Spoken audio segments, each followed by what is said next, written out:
Hello, எல்லாருக்கும் வணக்கம். எல்லோரும் எப்படி இருக்கீங்க? நான் ரொம்ப நல்லா இருக்கிறேன். Welcome to Padmakumari Snehithi channel.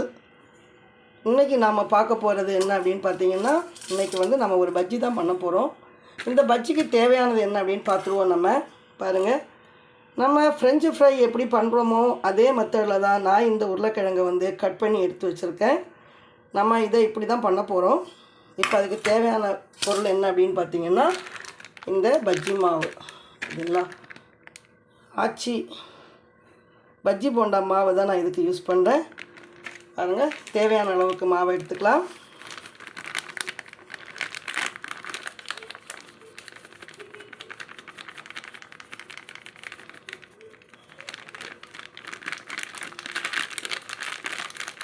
ஏன்னா நம்ம முட்டை பஜ்ஜியும் பண்ண போகிறோம், அதனால் கொஞ்சம் அதிகமாக நான் மாவை எடுத்துக்கிறேன்.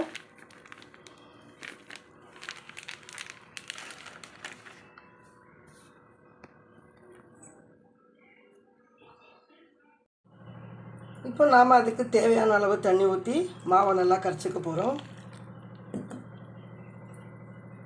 இதுக்கு தேவையான அளவுக்கு நாம் உப்பு சேர்த்துக்க போகிறோம். அடுத்து நம்ம என்ன சேர்க்க போகிறோம் அப்படின்னு பார்த்தீங்கன்னா, பூண்டு. நீங்கள் இந்த மாதிரி பஜ்ஜி சாப்பிட்ருக்கீங்களா அப்படின்னு தெரியல. ஒரு சின்ன ஒரு ட்ரிக்ஸ் தான் நம்ம பண்ணுறோம், ஆனால் சுவை ரொம்ப நல்லாயிருக்கும். பார்த்தீங்கன்னா, நான் பூண்டு பல் ஒரு 4 எடுத்துருக்கேன். இந்த பூண்டு பல்லை நல்லா நசுக்கிக்கோங்க.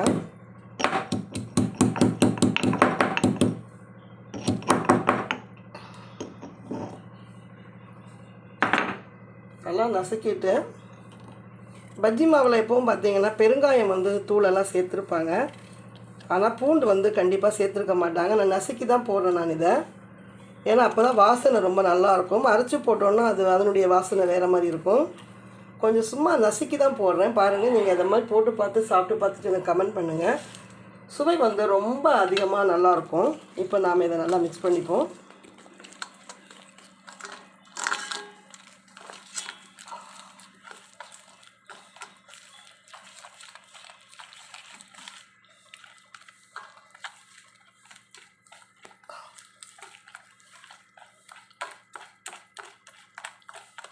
நமக்கு அந்த பூண்டு அப்படி தான் தெரியும். நமக்கு சின்ன சின்ன நம்ம நசுக்கி போட்டதுனால நமக்கு அது தெரியும். மாவு நல்லா கரையும்படியாக நம்ம கரைச்சிக்கிட்டால் போதும். இல்லையா?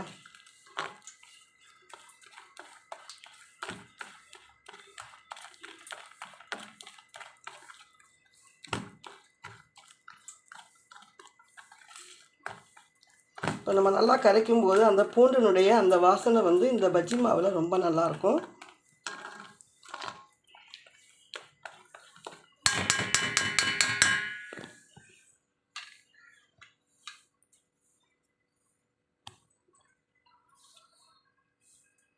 ஒரு 5 முட்டை எடுத்திருக்கேன். அந்த முட்டையை பார்த்திங்கன்னா, நம்ம அடுப்பை பற்ற வச்சு ஸ்டவ்வை பற்ற வச்சு அதில் வேக வைக்கிறோம். இது ஒரு பக்கம் வெந்துட்டுருக்கட்டும். இப்போ நம்ம அடுப்பில் ஸ்டவ்வில் எண்ணெய் வச்சு எண்ணெய் நல்லா காஞ்சிட்ருக்கு.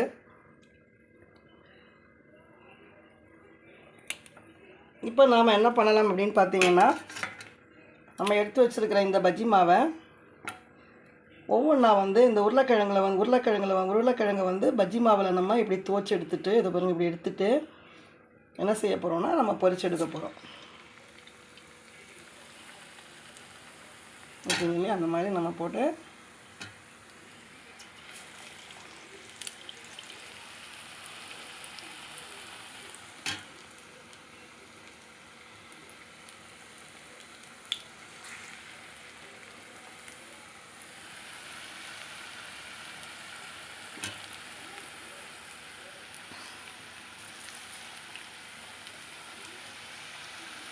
ஒன்றுன்னா நம்ம இங்கே பாருங்கள், இந்த மாதிரி நீங்கள் இப்படி பிடிச்சிட்டு இப்படி வச்சு தேய்ச்சிட்டாலுமே நமக்கு தேவையானது வந்துடும். இந்த மாதிரி பண்ணிட்டா வந்துடும் நமக்கு.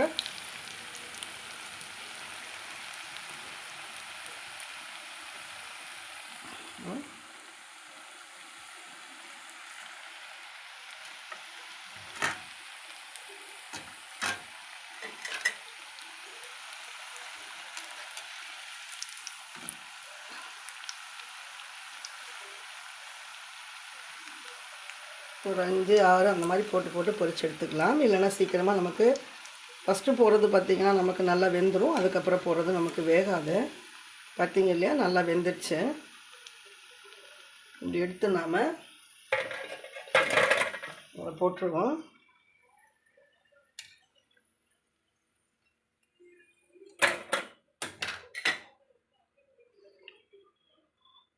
இதே போல் நாம்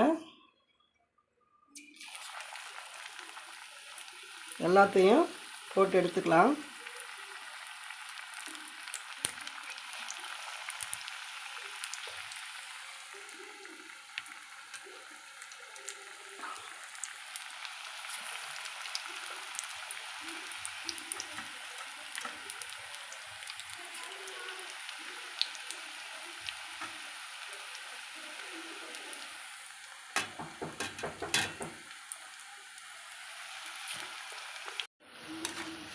பார்த்திங்கன்னா அதை வந்துச்சு.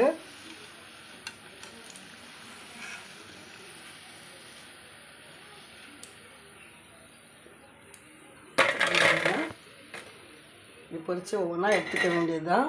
இப்போ நாம் அடுத்தபடியாக என்ன பண்ண போகிறோம் அப்படின்னு பார்த்திங்கன்னா, இது ஒரு பக்கம் இருக்கட்டும். நம்ம இப்போ முட்டையை பாருங்கள் முட்டை நான் 5 முட்டை எடுத்தேன் இல்லையா. 2 முட்டை இந்த வெயில் நேரத்துக்கு நமக்கு சரியாக இல்லை, அதனால் எடுத்து வெளியே போட்டுட்டேன் நான். அடுத்தது நம்ம முட்டை பண்ணும்போது மஞ்சக்கரு போகக்கூடாது, அதனால் கொஞ்சம் பத்திரமா நம்ம அதை கவர் பண்ணி இந்த மாதிரி கொஞ்சம் கவர் பண்ணி நம்ம எடுத்துக்கிட்டோன்னா மஞ்சக்கரு இல்லைன்னா மஞ்சக்கரு நமக்கு அப்படியே என்ன ஆகும்னா உடஞ்சி போயிடும். பாருங்க,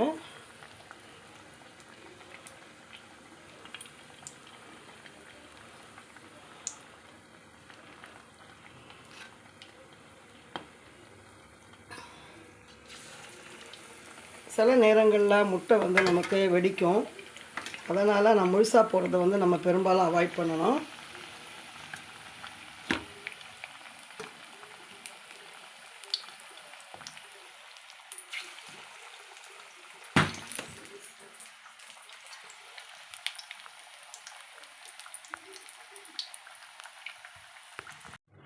ஸ்டவ்வை நம்ம ஆஃப் பண்ணிக்கிறோம். ஆஃப் பண்ணிவிட்டு இந்த ஒவ்வொரு முட்டை பஜ்ஜியுமா நம்ம எல்லாத்தையும் எடுத்துருவோம். நம்ம நல்லா வெந்துடுச்சு. முட்டை போடும்போது நீங்கள் பார்த்தீங்க, திடீர்னு ஒரு முட்டை நம்ம பஜ்ஜி போடும்போது வெடித்த சத்தம் கேட்டுதான்னு உங்களுக்கு தெரியல, வெடிப்பு வந்தது. கொஞ்சம் பார்த்து கொஞ்சம் ஜாக்கிரதையாக பண்ணிக்கோங்க. இப்போ நாம் இந்த முட்டை பஜ்ஜி எடுத்து நம்ம அந்த கொஞ்சம் ஆற வச்சுட்டு உருளைக்கிழங்கு இதோட நம்ம பஜ்ஜியோட நாம் சேர்த்துக்கலாம்.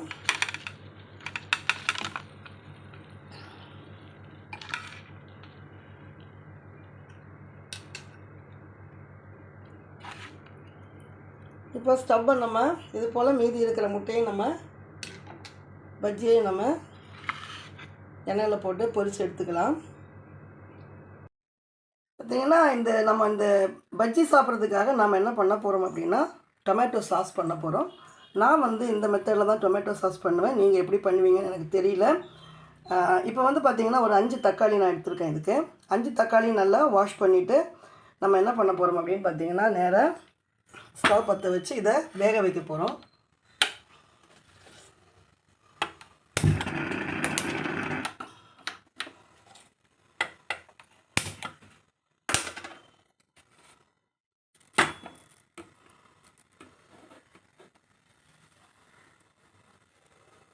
இது இங்கே நல்லா வெந்துட்டுருக்கட்டும். பார்த்தீங்க இல்லையா, இதை வச்சுட்டு நம்ம நல்லா இது வேகணும். இப்போ நாம் எல்லா தக்காளியும் இந்த மாதிரி தோலை நாம் எடுத்துக்கலாம். இதை பார்த்தீங்க இல்லையா, இந்த மாதிரி நாம் தோலை எல்லா தக்காளியையும் நம்ம எடுத்துக்கணும்.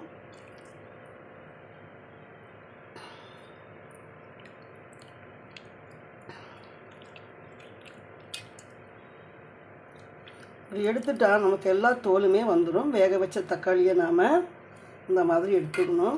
நீங்கள் வேக வைக்கும்போது கொஞ்சம் உப்பு போட்டு கூட வேக வச்சுக்கலாம். இல்லைன்னா நம்ம பண்ணும்போது கூட கொஞ்சம் உப்பு சேர்த்துக்கலாம். பார்த்தீங்களா, 5 தக்காளி நாம் இந்த மாதிரி நம்ம எடுத்துக்கிறோம். இப்போ இதை நாம் என்ன பண்ண போகிறோம் அப்படின்னா, ஒரு மிக்ஸி ஜாரில் நாம் இதை போட்டுக்கிறோம். இது நாம் கொஞ்சம் உடச்சிட்டு நம்ம போடணும். என்னென்னா அதில் இருக்கக்கூடிய தண்ணி இருக்குது இல்லையா, இல்லைன்னா அந்த தண்ணியை நீங்கள் கொஞ்சம் புழிஞ்சு எடுத்துருங்க. இந்த மாதிரி பிழிஞ்சு எடுத்துட்டு மிக்ஸி ஜாருக்கு போட்டுக்கலாம். நீங்கள் வந்து மத்து வச்சு கடைஞ்சி பண்ணுற மாதிரி இருந்தாலும் நீங்கள் பண்ணிக்கோங்க. பார்த்தீங்கன்னா இந்த மாதிரி நம்ம லேசாக பிச்சுட்டு நல்லா இப்படி பிழிஞ்சு எடுத்துட்டோன்னா அந்த சாரெல்லாம் வந்துடும். இல்லைன்னா மிக்சியில் போடும்போது என்ன ஆகும்னா நமக்கு வந்து இந்த வாட்டர் வந்து என்ன செய்யும் அப்படின்னா நமக்கு வெளியில் போயிடும். கிரைண்ட் ஆகாமல் வாட்டர் எல்லாம் வந்து வெளியில் வரும் நமக்கு. அதனால் நாம் கொஞ்சம் பிழிஞ்சு இந்த மாதிரி எடுத்துக்கலாம்.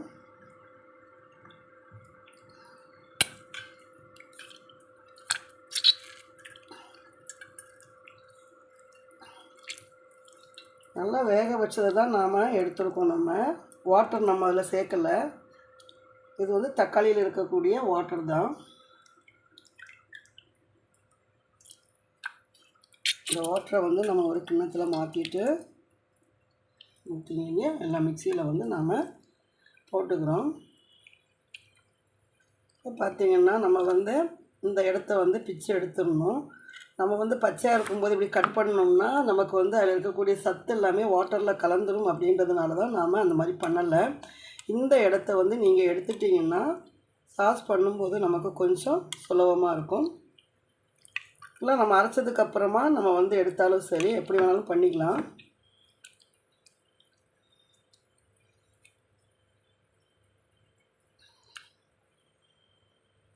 இப்போ பாருங்கள், இப்போ இதில் இவ்வளோ வாட்டர் இருக்குது, ஜூஸ் நிறைய ஜூஸ் இருக்குது பார்த்திங்களா. இதெல்லாம் நம்ம இப்படி எடுத்துகிட்டு ஜூஸ் வந்து நல்லா பிழிஞ்சு உங்களால் எவ்வளோ தூரம் எடுக்க முடியுமோ எடுத்துகிட்டு நீங்கள் போட்டுங்க. இப்போ நம்ம மிக்சியில் இதை அரைச்சிட்டு வந்துடலாம்.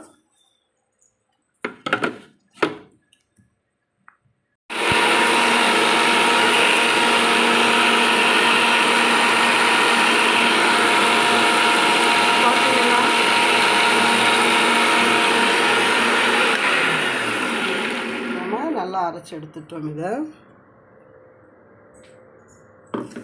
இப்போ இது வந்து நாம் இப்படியே வச்சுட்டு நம்ம கடாய் அடுப்பில் கடாய் வச்சுக்கலாம். கடாய் சூடாகட்டும்.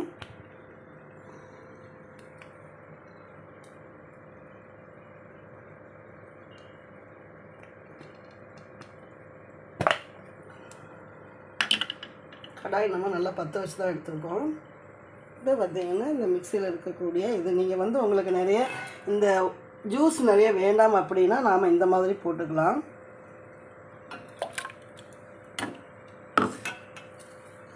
ஆனால் அது வந்து ரொம்ப புளிப்பு கம்மியாக இருக்கும். நமக்கு ஸ்வீட்னஸ் புளிப்பு எல்லாமே கம்மியாக இருக்கும். அந்த ஸ்வீட் வந்து நேச்சுராக இருக்கணும் அப்படின்னு நினச்சிங்கன்னா அந்த மாதிரி பண்ணிக்கோங்க. இல்லை நமக்கு வந்து விதைகள் 1-2 விதைகள் வந்து இதில் தெரியும், நமக்கு கிடைக்கும் கண்டிப்பாக. விதைகள் வேண்டாம் அப்படின்னு நினச்சாச்சுன்னா அந்த ஜூஸில் இருக்கக்கூடிய தக்காளி விதைகளை நீங்கள் வடிகட்டிட்டு மிக்சியில் போடுறதுல வந்து விதை இருக்காது. ஆனால் நம்ம வந்து ஃபஸ்ட்டு வந்து ஜூஸ் எடுத்தோம் இல்லையா, நம்ம அதை பிழிஞ்சு எடுக்கும்போது கண்டிப்பாக அதில் 1-2 விதைகள் கண்டிப்பாக இருக்கும். அதை எடுத்து மாற்றிக்கோங்க. இது வந்து இது மாதிரி இருக்கட்டும். நாம் இப்போ வந்து கடாய் நல்லா சூடாயிடுச்சு. இப்போ நாம் இந்த கடாயில் என்ன பண்ண போகிறோம் அப்படின்னு பார்த்தீங்கன்னா ஒரு 2 ஸ்பூன் சர்க்கரையை நாம் இதில் போட்டுக்கிறோம்.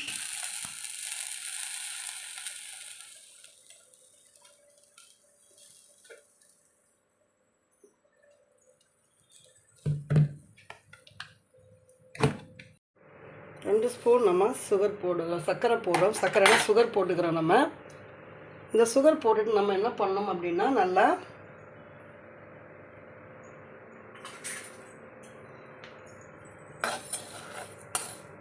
கொஞ்சம் விட்டு இதை வந்து கிளறி கொடுக்கணும். நான் இந்த மாதிரி தான் நான் வந்து சாஸ் வந்து நான் ரெடி பண்ணுறேன். நீங்கள் எப்படி பண்ணுறீங்க அப்படின்னு எனக்கு கமெண்ட் பண்ணிங்கன்னா எனக்கு நான் வந்து நீங்கள் சொல்கிற மாதிரி நான் வந்து பண்ணிப்பேன். இந்த மாதிரி வந்து நம்ம பண்ணிவிட்டேன்.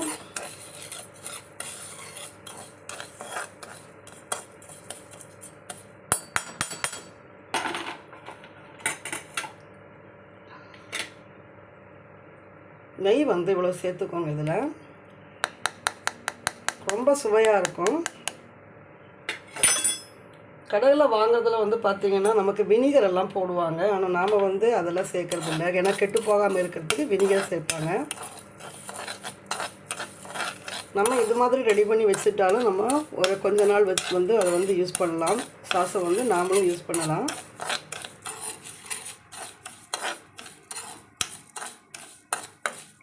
டொமேட்டோ சாஸ் அப்படின்றது வெறும் புளிப்பு இனிப்புமாகவும் நம்ம பண்ணலாம், கொஞ்சம் காரம் சேர்த்தும் பண்ணலாம். நான் வந்து காரம் சேர்த்து பண்ணுவேன். இதுக்காக சில்லி சாஸ் நம்ம தனியாக யூஸ் பண்ண வேண்டாம்.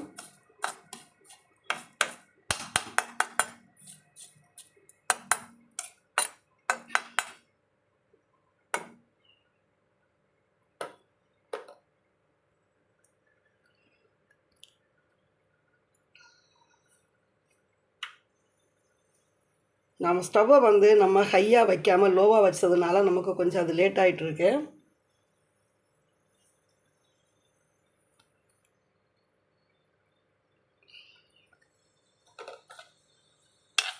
நாம் நல்லா வந்து இப்படி நல்லா கிண்டி கொடுக்கணும்.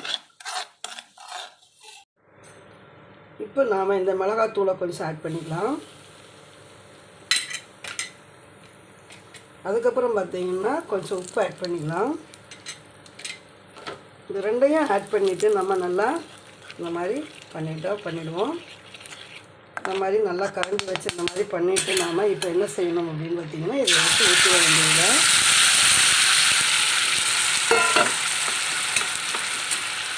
உங்களுக்கு மிளகாய் பொடியோட அந்த இது கிடைக்கல, உங்களுக்கு மிளகாய் பொடியோட அந்த ஸ்மெல் பிடிக்காது அப்படின்னு நீங்கள் நினச்சிங்க அப்படின்னா நீங்கள் என்ன பண்ணுங்கள், போடாதீங்க.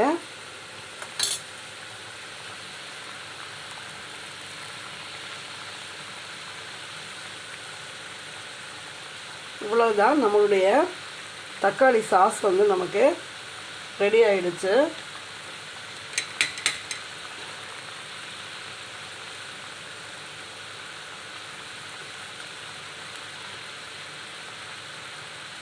நாம் உப்பு இன்னும் கொஞ்சம் நம்ம அதில் போடணும், போட்டால் தான் அது நல்லாயிருக்கும்.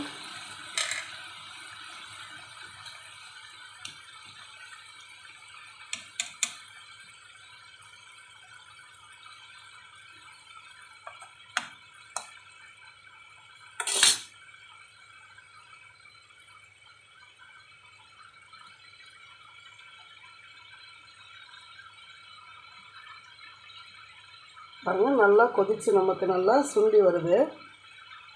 இந்த நேரத்தில் நாம்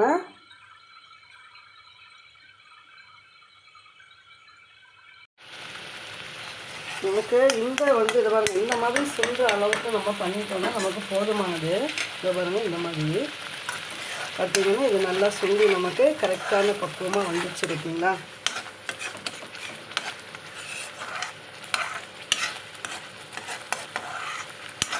காஷ்மீர் சில்லி பவுடர் தான் நான் இதில் போட்டிருக்கேன்.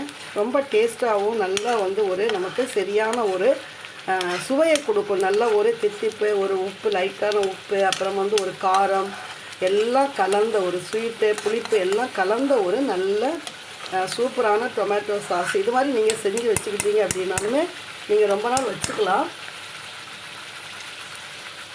பார்த்தீங்களே, இது சரியாக இருக்கும். இப்போ நம்ம ஸ்டவ்வை ஆஃப் பண்ணிவிட்டு நம்ம கொஞ்சம் தேன் சேர்த்துக்க போகிறோம். இப்போ பாருங்கள், கொஞ்சம் தேன் சேர்த்துக்கிட்டோன்னா குழந்தைகளுக்கு வந்து த்ரோட்டில் இருக்கக்கூடிய எல்லா இன்ஃபெக்ஷனையும் அது எடுத்துடும். சும்மா கொஞ்சமாக நீங்கள் தேன் கலந்துக்கோங்க. அதில் கொஞ்சம் தேன் கலந்துட்டு இதை நீங்கள் இப்படி பண்ணிட்டீங்கன்னா பார்த்தீங்களா, நமக்கு அந்த கடையில் வாங்கக்கூடிய அந்த சாக்ஸோடு ஒரு கலர் கிடச்சிச்சா உங்களுக்கு? பார்த்தீங்க இல்லையா, எப்படி இருக்குது பாருங்கள். நீங்கள் கடையில் வாங்கிட்டு இந்த கலரை நீங்கள் பாருங்கள், நோட் பண்ணி பாருங்கள், இதே மாதிரி வருதா இல்லையான்னு பாருங்கள். இது வந்து நான் தேன் தான் பாருங்கள், தேன் லயன் ஹனி தான் யூஸ் பண்ணியிருக்கேன். கொஞ்சமாக ஒரு ஸ்பூன் வந்து கொடுத்துக்கோங்க. பார்த்தீங்களா, நமக்கு சரியாயிடுச்சு. இப்போ நாம் பரிமாற வேண்டிய ஒரே ஒரு விஷயந்தான் பாக்கி இருக்குது. நாம் பரிமாறதுக்கு போயிடலாமா? எப்படி வந்து தக்காளி சாஸ் வந்து ரெடி பண்ணுறது, இன்னொரு நாள் வந்து நான் மைனஸ் வந்து ரெடி பண்ணி காமிக்கிறேன். அதே மாதிரி க்ரீன் சில்லியும் வந்து நான் வந்து அதுவுமே நான் பண்ணி காமிக்கிறேன் உங்களுக்கு. இப்போ நாம் பரிமாறதுக்கு வந்துடுவோம்.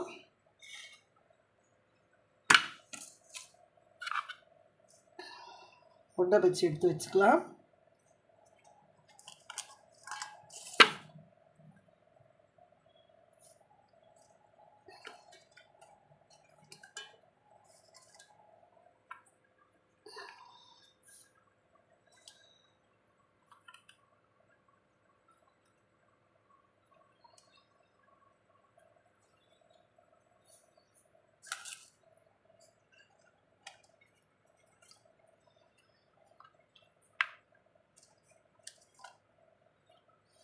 இது எல்லாமே நம்ம பார்த்திங்கன்னா நம்ம சுட சுட சாப்பிட்ணும், ரொம்ப நல்லாயிருக்கும். சுட சுட நம்ம சாப்பிட்டோம் அப்படின்னா ரொம்ப சுவையாக இருக்கும். நான் உங்களுக்கு வந்து பூண்டு சொல்லியிருந்தேன். நீங்கள் பூண்டு வந்து பார்த்திங்கன்னா ஒரு 10லேருந்து 15 பூண்டு வரைக்குமே நல்லா இடிச்சிட்டு நீங்கள் சேர்த்துக்கலாம். நான் வந்து ஒரு 2 உருளைக்கிழங்கு தான் நான் இந்த சைஸில் எடுத்திருந்தேன். இந்த சைஸில் 2 உருளைக்கிழங்கு, இதோட கொஞ்சம் பெருசாக இருக்கும். பெரிய உருளைக்கிழங்கு கிடச்சிதுன்னா நமக்கு ரொம்ப நல்லாயிருக்கும் பஜ்ஜி பண்ணுறதுக்கு. எனக்கு கிடைக்கல, இந்த சைஸ் தான் கிடச்சிது. ஒரு 200 கிராம் தான் நான் எடுத்திருப்பேன். நிறைய பஜ்ஜி வந்து நம்ம போடலாம் அதில். பார்த்தீங்க இல்லையா? நம்ம இந்த மாதிரி வச்சுப்போம். இந்த மாதிரி நாம் நம்ம குழந்தைகளுக்கு நம்ம வீட்டிலையே வந்து செய்யலாம். உருளைக்கிழங்கு கட் பண்ணுறது உங்களுக்கு தெரியல அப்படின்னா நீங்கள் கமெண்ட் பண்ணுங்கள். நான் ஏற்கனவே ஒரு வீடியோ வந்து போட்டிருக்கேன், ஃப்ரெஞ்சு ஃப்ரை பண்ணுறது எப்படின்னு சொல்லிட்டு ஒரு வீடியோ போட்டிருக்கேன். அதில் நீங்கள் போய் பார்த்தீங்கன்னா எப்படி உருளைக்கிழங்கு கட் பண்ணுறது அப்படின்னு தெரியும். இல்லை எங்களுக்கு அது தெரியல அப்படின்னா நீங்கள் திருப்பி எனக்கு வந்து எனக்கு கமெண்ட் பாக்ஸில் கமெண்ட் பண்ணுங்கள். வாட்ஸ்அப் நம்பர் வந்து நான் வந்து எதுக்காக கொடுத்துருந்தேன் அப்படின்னா வந்து நான் அள்ளிச்செடிகளுக்காக கொடுத்துருந்தேன். அதனால் நீங்கள் வந்து கமெண்டில் கொடுத்தீங்க அப்படின்னா தான் எனக்கு வந்து ரொம்ப அது யூஸ்ஃபுல்லாகவும் இருக்கும், உங்களுக்கும் யூஸ்ஃபுல்லாக இருக்கும், எனக்கும் யூஸ்ஃபுல்லாக இருக்கும். இப்போ பார்த்திங்கன்னா நம்ம இது பாருங்க, நான் சொன்னேன் இல்லையா, நம்ம வந்து அந்த ஜூஸ் எடுக்கும்போது இருக்கக்கூடிய 1-2 விதைகள் பாருங்கள் எவ்வளவு கலராக இருக்குது பாருங்கள். நேச்சுராக வந்து நம்ம கடையில் வாங்குகிற அதே டொமேட்டோ சாஸ் மாதிரி தானே இருக்குது உங்களுக்கு. பார்த்தீங்க இல்லையா? சுவையும் வந்து ரொம்ப சூப்பராக இருக்கும், ரொம்ப ஹெல்த்தியானதும் கூட. நம்ம இந்த மாதிரி வீட்டில் நம்ம ரெடி பண்ணி நம்ம குழந்தைகளுக்கு கொடுத்தோம் அப்படின்னா உங்களுக்கு சுவையும் நல்லாயிருக்கும். அதே நேரத்தில் பார்த்திங்கன்னா ஆரோக்கியம், நல்ல ஆரோக்கியமானதாகவும் இருக்கும். நாம் ரெடி பண்ணுறோம் இல்லையா, நம்ம நல்ல ஆயில் போடுவோம். நான் வந்து இதுக்கு வந்து கடலை எண்ணெய் தான் யூஸ் பண்ணியிருக்கேன். நான் கடையில் வாங்கும்போது நமக்கு எப்போ வந்து இந்த ஆயில் வந்து அவங்க யூஸ் பண்ணுவாங்க அப்படின்றது நமக்கு தெரியல இல்லையா. எப்போ வந்து நமக்கு இந்த மாதிரி ஆயிலெல்லாம் வந்து அவங்க எத்தனை நாள் ஆயில் அப்படின்றது வந்து நமக்கு தெரியாது. எவ்வளவு நாள் வந்து இந்த ஆயில் யூஸ் பண்ணியிருக்காங்க அப்படின்னு நமக்கு தெரியாது. ஸோ பாருங்கள், ஒரு பியூட்டிஃபுல்லான, ரொம்ப ஹெல்த்தியான, ஒரு நல்ல ஒரு உருளைக்கிழங்கு அப்புறம் வந்து முட்டை, இந்த ரெண்டையும் வச்சு ஒரு நல்ல ஒரு பஜ்ஜி எப்படி நம்ம போடுறது அப்படின்றதும், அந்த பஜ்ஜி மாவிலேயே நாம் வந்து சுவையை எப்படி வந்து அதிகரிக்கலாம் அப்படின்றத பற்றியும், டொமேட்டோ சாஸ் வந்து நாமளே வீட்டில் வந்து எப்படி ரெடி பண்ணுறது, என்னென்ன பொருட்களை வச்சு நம்ம ரெடி பண்ணலாம், அதை எவ்வளோ நாள் ஸ்டோர் பண்ணணும்னு நினைக்கிறோமோ 1 மந்த் வரைக்கும் நம்ம அதை வச்சுக்கலாம். அதனால் வந்துட்டு நீங்கள் அது மாதிரி நான் பண்ணி எப்படி வந்து செஞ்சு காமிச்சனோ அதே போல் நீங்கள் டொமேட்டோ சாஸ் ரெடி பண்ணி வைங்க. நல்லா கொஞ்சம் காரம், புளிப்பு, உப்பு, இனிப்பு எல்லாமே சேர்ந்து தான் இருக்கும். ரொம்ப சுவையான ஒரு ரெசிபி வந்து நான் உங்களுக்கு பண்ணி காமிச்சிருக்கேன் நினைக்கிறேன். என்னோடய வீடியோஸ் எல்லாம் ஃபாலோ பண்ணுற எல்லாருக்குமே என்னுடைய நன்றியை தெரிவிச்சுக்கிறேன். மற்றொரு பதிவோடு, மற்றொரு வீடியோவோடு உங்களை வந்து சந்திக்கும் வரை உங்களிடமிருந்து விடைபெறுவது உங்களுடைய அன்பு சகோதரி சிநேகிதி பத்மகுமாரி. சிநேகிதி